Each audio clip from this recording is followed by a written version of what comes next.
नमस्कार, बंजारा बीट्स में आपका स्वागत है। मैं हूं ज्योति प्रकाश खरी। आज हम आपको मिला रहे हैं झांसी के जाने माने अधिवक्ता सीबी सिंह से, जिनका सोसाइटी में काम बहुत महत्वपूर्ण है और बहुत ही कौतूहल वाला काम उनके साथ जुड़ा हुआ है। चलिए मिलते हैं सिंह साहब से। सिंह साहब, आप परिचय दीजिए।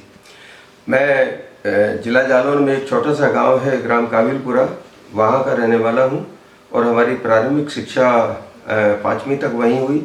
इसके बाद 6वीं, 7वीं, 8वीं वहीं के एक सीनियर बेसिक विद्यालय में हुई जो धंतौली और कुसमिलिया में था। इसके बाद मैंने intermediate Shri Gandhi inter college Burai से किया। डीबी डिग्री कॉलेज से मैंने बीएससी किया। चूँकि मेरे पिताजी रेलवे में चालक थे तो मैं यहाँ झांसी आ गया एजुकेशन लेने के लिए। यहाँ से मैंने एलएलबी किया और इसके बाद मैंने वकालत शुरू कर दी 82 से। सिंह साहब, टोटल एजुकेशन क्या रही है आपकी? मेरी बीएससी के बाद मैंने वैसे एमए भी किया है इंग्लिश से जी। और हिंदी हिस्ट्री से पूरा नहीं हो पाया था। फिर लॉ किया, साइमल्टेनियसली लॉ भी होता रहा और फिर मैंने वकालत शुरू की। तो हमारा रुझान केवल वकालत में था शुरू से। तो 1983 से हमने वकालत शुरू की और इसके बाद 88 में हमको ब्रेक मिला। आर्मी का एक मुकदमा मैंने किया, वो जिसे जनरल कोर्ट मार्शल कहते हैं। हिंदुस्तान में 2 जुडिशरी है, एक सिविल जुडिशरी, आर्मी की जुडिशरी है। तो आर्मी का अपना जुडिशल सिस्टम होता है, वहाँ जूरी मेंबर्स होते हैं और हमारे देश में जो जूरी सिस्टम था वो नाना बेटी वाले केस से ख़त्म हो गया है। तो इसके तहत हमने जो जीसीएम किए, हमारे बराबर हिंदुस्तान में किसी ने भी जीसीएम नहीं किए हैं जनरल कोर्ट मार्शल्स। मैंने अभी टोटल 100 जीसीएम किए हैं।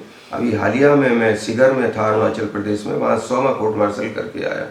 इसके बाद हमारी जो प्रैक्टिस है क्राइम स्ट्रीम की है और देश की जो तकरीबन एएफटी हैं, आर्म फोर्सेस ट्रिब्यूनल्स हैं, तो तकरीबन आर्म फोर्सेस ट्रिब्यूनल में हम मुकदमे कर रहे हैं और अभी इस तरीके से हमारा ये जीवन चल रहा है। सिंह साहब, बातचीत के दौरान आपने बताया था कि वकालत से पहले आप बहुत सारा आपका ट्रैक रिकॉर्ड शिक्षण से भी जुड़ा रहा। आपने बहुत सारे बच्चों को शिक्षित भी किया, उनके बारे में भी जानकारी दीजिए। उसका रीज़न केवल ये था कि मैं वकालत में जानबूझ के आया था और ये बड़ा तपस्या का काम है। वकालत कोई साधारण काम नहीं है। ऋषि तुल्य जीवन व्यतीत करना पड़ता है व्यक्ति को जो वकालत क्षेत्र में आता है और इससे उधर पूर्ति कर पाना बहुत ही असंभव कार्य होता है। तो उसके लिए हमने ट्यूशन शुरू की। मैं बीएससी केमिस्ट्री के स्टूडेंट्स को ऑर्गेनिक केमिस्ट्री पढ़ाता था, एमए के छात्रों को अंग्रेज़ी पढ़ाता था, एमए इंग्लिश से जो पढ़ रहे थे, और बाकी बहुत सारे ट्यूशन्स थे जो इंटरमीडिएट के भी थे, बीए के भी थे। इस तरह से जीविकोपार्जन के लिए और धनार्जन के लिए हमारा एक ही रास्ता था, ट्यूशन, क्योंकि वकालत से उतना धन नहीं मिलता था। मैं श्री नवीन कंचन साहब के साथ कुछ वर्ष तक रहा, 1 वर्ष तक। इसके बाद मैंने अपना वकालत का कार्य अपना आरंभ किया। लेकिन मेरा ज़्यादातर हमारा जो खर्चे हैं, व्यय का जो था मद, वो केवल ट्यूशन था। ट्यूशन से हमें अभी भी लगाव है। जो हमारे पास लड़के सीखते हैं वकालत, हम उनको पढ़ाने में बहुत गौरव समझते हैं। सिंह साहब, आपका एक पक्ष लेखन का भी है जो ज़्यादातर आप गुपचुप तरीके से उसको सहेज के रखे हुए हैं। उसके बारे में भी हमारे दर्शकों को बताइए। लेखन के बारे में ऐसा है कि हमारे जो पितामह थे, शुरू से हम पर संस्कार रहे और धार्मिक संस्कार, धर्मपरायण, बहुत ज़रूरत से ज़्यादा वो धर्मपरायण थे। तो गीता, महाभारत, उपनिषद, शास्त्र आदि का जो हमारे घर में संचय था हमारे पितामह का, तो वो पढ़ने से लगाव हुआ। इसके बाद मैंने लिखने का शौक़ है, तो मैंने रामचरितमानस पर, रामायण पर, गीता पर, विधि सम्मत तमाम व्यवस्थाओं पर हमने काफ़ी लिखा है। आदमी का ट्रायल कैसे होता है, इस पर एक पूरी पांडुलिपि हमारी लिखी हुई है। हमारे साथ हमारे एक जूनियर थे, रिटायर्ड डिस्ट्रिक्ट सेशन जज झांसी से थे, श्री JVN जायसवाल साहब, वो गोलोकवासी हो गए हैं। तो उनकी प्रेरणा से हमने आर्मी के ऊपर काम किया था, नहीं तो उसे हम पब्लिश करने का प्रयास भी करते। तो काफ़ी लिखा है, मैं लिखता हूँ, निरंतरता बनाए हूँ। जब मेरे पास वक्त होता तो लिखता हूँ। सिंह साहब, जो आपकी पांडुलिपियाँ हैं, जैसा कि आपने हमको भी दिखाया, कि आप चाहेंगे कि आने वाले कल में उनको एक विधिवत पुस्तक के रूप में लाया जाए ताकि नई पीढ़ी को उससे लाभ मिले? अभी ऐसा विचार तो नहीं है। केवल मैं स्वांता सुखाय लिखता हूँ और सभी विषयों पर लिखता हूँ, चाहे वो हिस्ट्री हो, धर्म हो, विधि हो, हर विधा पर लिखने का ऐसा प्रयास करता हूँ। हाँ, अगर कभी ऐसा दिमाग में आया तो मैं उसे प्रकाशित करने का विचार करूंगा। वैसे अभी हमारी कोई योजना नहीं है। स्वतः सुखाए लिखता हूँ, वकालत के पेशे के अलावा जो वक्त मिलता है उसमें लेखन का अपना शौक पूरा करता हूँ। सिंह साहब, वकालत तो आपका पैशन है, एक जीविकोपार्जन का माध्यम है। इसके अलावा आपके ऐसे कौन से शौक हैं जो लोगों को पता ही नहीं? एक तो हम शुरू से हमें म्यूज़िक का शौक़ है, और म्यूज़िक के साथ साथ हम ये देखते थे कि हमारी सोसाइटी में जो सिविल सोसाइटी है उसमें आर्मी की गरिमा निरंतर गिरती चली आ रही थी। सिविलियन ही नहीं समझता, जब भी कभी कोई आर्मी का कोई व्यक्ति कलेक्ट्रेट में आता है या जुडिशरी या कोर्ट्स में आता है तो उसे उतना सम्मान की नज़र से मेरा ऐसा भाव आया कि नहीं मिल पाता उसे सम्मान। फौज को केवल वॉर के टाइम में उन्हें उतना सम्मान मिलता है जिसके सम्मान के वो समुचित अधिकारी होते हैं। तो इस विचार को लेकर के हमने एक SVCR संस्था बनाई थी, society for valour and culture renaissance, और इसके तत्वावधान में मैंने 4 बहुत बड़ी इवेंट्स झांसी में की जो देश स्तर पर प्रसिद्ध रही हैं, जिनको बड़े बड़े अखबारों ने कवरेज दिया, और देश के बहुत 3 परमवीर चक्र उसमें तशरीफ लाए हैं जो मैंने प्रोग्राम किए हैं। परमवीर चक्र योगेंद्र सिंह यादव, परमवीर चक्र कैप्टन वाना सिंह साहब, और परमवीर चक्र एक मुझे स्मृति में नाम नहीं आ रहा, संजय कुमार साहब। ये सभी लोग झांसी आ चुके हैं और बृहद कार्यक्रम किया। तो केवल आर्मी के पक्ष को सिविलियन के बीच में रखना और उनके कृत्य को सिविलियन से, माने जो नागरिक कनेक्ट करना कि भाई इनका योगदान क्या है, तो वो वाकिफ नहीं है। सिविल सोसाइटी ज़्यादा वाकिफ नहीं है आर्मी के योगदान से। सिंह साहब, आपके कुछ ऐसे भी शौक हैं जो लुके छुपे हैं, जैसा कि बातचीत में आपने बताया कि आपको पेन से बड़ा लगाव है और आपके पास सैकड़ों पेन आपने संजो के रखे हैं। उसके बारे में भी आप हमारे दर्शकों को जानकारी दीजिए। हमारे पेन का मैं बचपन से ही एक्चुअली पहले होल्डर से लिखता था, इसके बाद फिर मैं फाउंटेन पेन से लिखने लगा, तो वही शौक था। तो उस वक्त आर्थिक अभाव था तो अच्छे पेन नहीं खरीद सकता था। इसके बाद अभी 15-20 साल से हमने पेनों का कलेक्शन किया, तो तकरीबन हमारे पास बहुत अच्छे पेन हैं। जैसे कुछ ऐतिहासिक पेन भी हैं, जैसे ये मार्क ट्वेन जिससे लिखते थे, कॉकलिन डुआफील्ड, और विंस्टन चर्चिल जिससे लिखते थे, कॉनवे स्टुअर्ट, और भी तमाम जो संधियाँ होती हैं। मोबिलान का पेन है 149, तकरीबन संधियाँ होती हैं, लोग उससे सिग्नेचर करते हैं। वो विदेशों में भी इसकी बहुत लोकप्रियता है, और मैं समझता हूँ देश के और विदेश के जितने भी गणमान्य बड़े बड़े नेता लोग आते हैं तो शायद वो मोबिलान के पेन को ही ज़्यादा प्रेफर करते हैं, पसंद करते हैं, वो भी 149।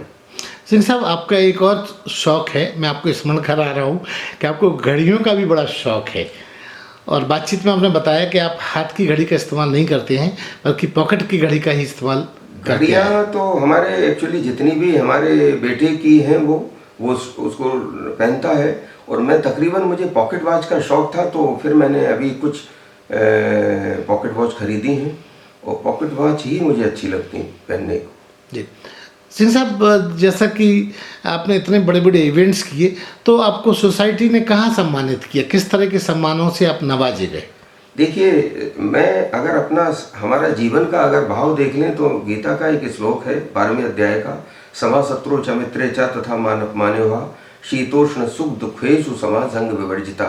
ना मुझे मान की आवश्यकता है, ना अपमान से हमारा कोई फर्क पड़ता है, ना मुझे प्रसिद्धि चाहिए और ना अप्रसिद्धि चाहिए। हम अपना जीवन अपने तरीके से जीते हैं, लेकिन सम्मान की कोई ख्वाहिश नहीं रखते हैं किसी भी तरीके के। मैं दूसरे को सम्मान दे करके स्वयं सम्मानित होकर के गौरवान्वित होना चाहता हूँ, ये मेरे जीवन का लक्ष्य है। सिंह साहब, आपके अपने परिवार का भी परिचय संक्षिप्त में दीजिए। हमारे एक पुत्र है जो व्यवसायी है, और क्या शुभ नाम है उनका? उसका देवाशीष सिंह नाम है, और वो एक तो एडवेंचरस है, वो खारदुंगला से कन्याकुमारी तक उसने 3 बार मोटरसाइकिल से राइड की, हार्ली डेविडसन से, और 1 बार बुलेट से भी की है। और बाकी व्यवसायी अपना एस्टेट प्रॉपर्टी वगैरह इसमें काम करता है। हमारे पुत्र ने जो संबंध स्थापित किया है वो शुक्ला परिवार है, और श्री अरुण कुमार शुक्ला हैं, रेलवे में कार्यरत थे, तो उनकी बेटी से शादी की है। वो एक विद्यालय चला रही है अपना स्वतंत्र। और हमारी एक नातिन है, वो छोटी है, 12-13 साल की है, और एक हमारा भाई रेलवे में गार्ड है। जी वो यहीं हमारे पास ही रहते हैं। एक भाई हमारा छोटा है, वो वकालत करता है। जी। तो हम 3 भाई हैं और एक बहन है। बहन ने भी वकालत की है और रजिस्ट्रेशन है उसका दिल्ली में, वो दिल्ली में रहती है, उसकी ससुराल ही दिल्ली है। और हमारी एक बेटी है जो MBA है, जिसकी शादी दिल्ली में हुई है। उनका क्या नाम है? उनका निहारिका सिंह नाम है। जी। और हमारी पत्नी बॉम्बे की हैं, वो भी गवर्नमेंट कॉलेज लॉ से उन्होंने लॉ किया है और वो बहुभाषी हैं और उनका योगदान हमारे जीवन में बहुत है। यहाँ तक कि हम कहें कि हमारे पूरे परिवार की वो शिल्पी हैं तो अतिशयोक्ति नहीं होगी। सिंह साहब, अगर आपसे अब जब आप सीनियर सिटीजन की तरह आपका जीवन चल रहा है, तो अगर 2 ख्वाहिश आपकी पूछी जाए जो आपको पूरी करने की अब इच्छा है जी, उसका चर्चा कीजिए। मैं एक ये विधि से संबंधित जो हमारा व्यवसाय है वकालत का, तो हम चाहते हैं कि जिस तरह एक पुस्तक है ऑटोबायोग्राफी फाली नरीमन साहब ने लिखी, बिफोर मेमोरी फेड्स करके पुस्तक है जी। और बड़ी अच्छी पुस्तक है। तो मैं ऐसी विधि सम्मत स्मृतियाँ और विधि व्यवसाय से जुड़ा हुआ कुछ काम करना चाहता हूँ। जो आने वाले न्यू कमर्स हैं हमारे कोर्ट में, जो वकालत करने आते हैं, एक्चुअली लिटिगेशन का बहुत कठिन काम है। यहाँ पर जो लिटिगेशन के देखते हैं वकील लोग, उनकी आर्थिक स्थिति आरंभ में शुरू में बड़ा संघर्षपूर्ण कार्य रहता है। तो कुछ ऐसे टिप्स उनको लिखना, उनको प्रेरणा देना या पढ़ कर के वो प्रेरित हों और सर्वाइव करें। तो ऐसा कुछ एक पुस्तक के रूप में हम अपने अनुभव को शेयर करना चाहते हैं, इसकी हमारी ख्वाहिश है। दूसरी ख्वाहिश? और बाकी तो ख्वाहिश हमारी बस लेखन, जिस तरह से लिखते लिखते जीवन खत्म हो जाए। हम चाहते हैं कि अक्षर हमारे जीवन का है और कब्र की जब ज़रूरत पड़ेगी तो हमारे यही कागज़ के पन्ने होना चाहिए। तो मैं लिखते लिखते जाना चाहता हूँ। सिंह साहब, यही मेरा शौक है। सिंह साहब, बंजारा बीट्स जो है वो एक ऐसा प्लेटफॉर्म है जो एकेडमिक इन्फॉर्मेशन देने वाला चैनल है। हम चाहेंगे कि युवा पीढ़ी को आप अपने मुखारबिंद से कोई गरिमापूर्ण संदेश दीजिएगा। देखिए, कोई भी व्यवसाय हो, चाहे वकालत का हो या कोई भी व्यवसाय हो, इसमें पूरी तरह से व्यक्ति को समर्पण भाव से जुड़ना चाहिए। इत्फाकन किसी भी व्यवसाय में नहीं आना चाहिए। जैसे फ़र्ज़ करिए हम वकालत करते हैं, अगर कोई बच्चा वकालत में आता है तो पूरी शिद्दत के साथ, समर्पण के साथ, लगन के साथ, अनुशासन के साथ, अगर किसी के जीवन में अनुशासन, समर्पण का भाव और अध्ययनशीलता का भाव अगर उसमें है तो वो ज़रूर आगे बढ़ेगा। इसे कोई नहीं रोक सकता। आने वाली पीढ़ी को पढ़ना चाहिए, स्वाध्यायी होना चाहिए और आत्मसंयमी होना चाहिए और अनुशासन में रह करके वो किसी भी कृत्य को कर सकते हैं। सफलता उनके कदम चूमेगी। सिंह साहब, जैसा कि जीवन में लोग धर्म से जुड़े होते हैं, अपने कर्म को धर्म से जोड़ के चलते हैं, आप भी बातचीत के दौरान आपने बताया कि आप किसी बड़ी संस्था से जुड़े हुए हैं, चित्रकूट की संस्था है, उसके बारे में संक्षिप्त में हमारे दर्शकों को बताइए। हमारे पूज्य गुरुदेव हैं कामतानाथ पीठाधीश्वर रामस्वरूपाचार्य जी, और उनसे मैं दीक्षित हूँ, दीक्षा ली है उनसे। और कामतानाथ जो पीठ है वो उसका मैं ट्रस्टी भी हूँ। और हमारे आराध्य देव साईं बाबा हैं, शिरडी के साईं बाबा।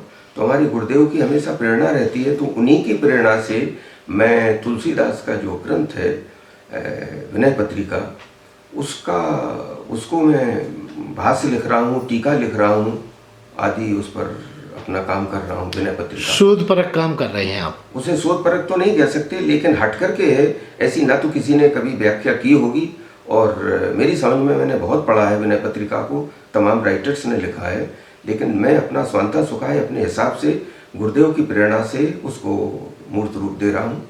बहुत अच्छी व्याख्या है, आप पढ़ेंगे, पसंद करेंगे। और रामचरितमानस पर तो हमने बहुत लिखा है, लिखने का बहुत शौक है। हर प्रसंगों पर हमने लिखा है। और सुंदरकांड पर तो एक अद्भुत वर्णन है, बिल्कुल वैज्ञानिक परक वर्णन है सुंदरकांड के पूरे पर हमने जो लेख लिखे हैं। सिंह साहब, जैसा कि आपने बातचीत में बताया था कि आपका रुझान संगीत की तरफ भी है, तो उसके बारे में भी हमारे दर्शकों को जानकारी दीजिए। हाँ खरे साहब, हमारा संगीत के प्रति लगाव खास तौर से क्लासिकल म्यूजिक के प्रति है। तो हमारे जो पूज्य गुरुजी थे संगीत के, राजा छत्रपति सिंह जो देव बिजना, फॉर्मर रूलर रहे बिजना के, तो उन्होंने मुझे तबला सिखाया। इसके बाद में तबले में प्रभाकर हूँ और मुझे क्लासिकल संगीत सुनने का बहुत शौक है और सुनता हूँ। तो कभी गुनगुनाते भी हैं? नहीं, हमें गाना कुछ नहीं आता, लेकिन हमारे गुरुजियों राजा छत्रपति सिंह जी ने जो हमको रागों के बारे में और म्यूज़िक के बारे में सिखाया है, तो अगर कोई राग कोई गा रहा है या बजा रहा है या कोई ताल बज रही है तो हम ये बता सकते हैं कौन सी ताल है, कौन सा राग है। संगीत को बहुत सुना है, जबकि मैं जानता कुछ नहीं हूँ, लेकिन अगर राग उसकी बज रहा है, बारीकियों को बता आप दूंगा, जानते हैं। तुरंत बता दूंगा और गलती भी बता दूंगा कि ये राग गलत बज रहा है। ठीक। तो ये थे सीवी सिंह, जो अपने जीवन की यात्रा, अपने शौक की यात्रा, अपने परिवार की यात्रा को बंजारा बीट के साथ बड़ी शिद्दत से शेयर कर रहे थे। बंजारा बीट से बात करने के लिए सिंह साहब बहुत बहुत धन्यवाद। नमस्कार। नमस्कार। अरे हाँ, इस चैनल को लाइक और सब्सक्राइब करना ना भूलें। देखते रहिए बंजारा बीट्स।